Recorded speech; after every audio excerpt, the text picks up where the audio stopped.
All right, she's making a list, in case you didn't know it. Congresswoman Alexandria Ocasio-Cortez threatening to compile the names of moderate Democrats who vote with Republicans. This is according to a new report in the Washington Post.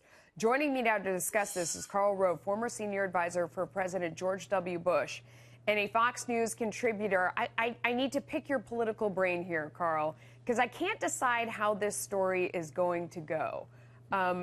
Is she in control of what's going on with the Democrats as she continues to push out here further?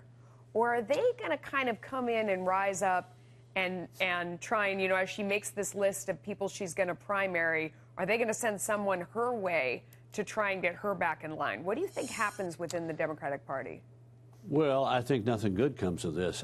She's acting like a bully.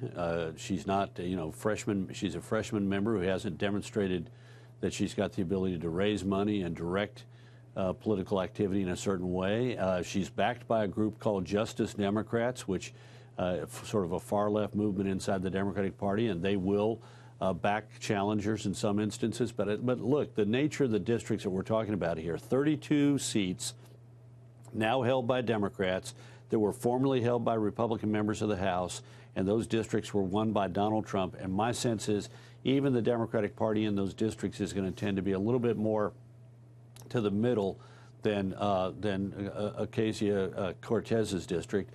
If you look at it last year, virtually every one of these people is a moderate who, and in many instances, they beat somebody further to the left of them in the Democratic primary. I think this is going to end up being a hollow threat that's going to hurt her ability to lead, and is going to be further evidence of the disruption inside the Democratic Party. When you look at what's going on with her, the people who dislike her the most are the moderate Democrats. Much more Republicans have a fun time with her out there, and the progressives love her.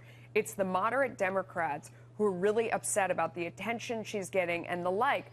But they're dismissing her in a way, and when they say she has sort of no leadership, no infrastructure, she only got 15,000 votes, it reminds me of President Trump when he got out there and Republicans dismissed him and said he wasn't part of the party, and it feels like kind of the same tension.